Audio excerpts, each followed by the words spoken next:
Depuis la nuit des temps, l'amour est une source intarissable de réflexion, de création, de quête.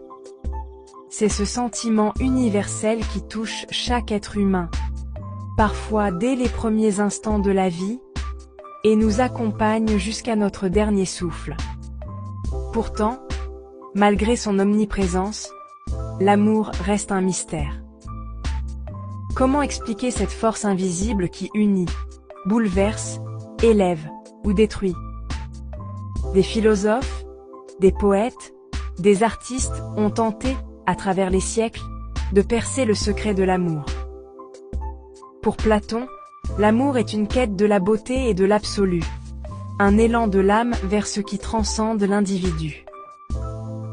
Pour Rousseau, c'est une innocence perdue, un état de nature corrompu par la société. Dans la littérature, l'amour est tantôt célébré comme une extase divine, tantôt pleuré comme une tragédie inévitable. Qu'il soit heureux ou malheureux, il ne laisse jamais indifférent. Le véritable amour transcende les apparences et les épreuves.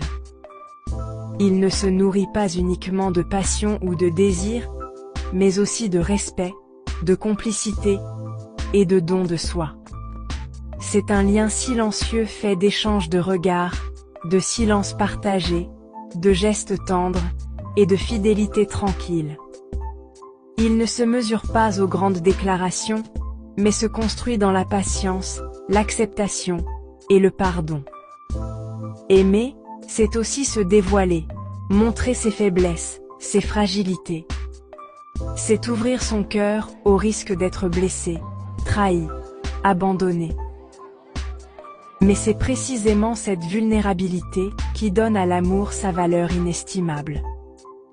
À une époque où tout semble fugace, où les liens se défont aussi vite qu'ils se nouent, l'amour authentique devient un acte de résistance. C'est un choix quotidien, une fidélité par-delà les émotions passagères. Il invite à la patience dans un monde de l'instant, à la profondeur dans un univers superficiel. L'amour n'est pas parfait, car il est humain.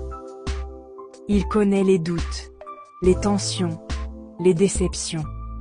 Mais il peut aussi renaître, se réinventer, se fortifier avec le temps.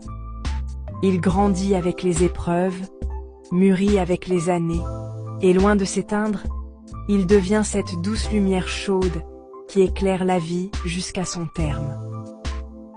Finalement, l'amour est peut-être moins une quête de la perfection qu'un apprentissage de la réalité.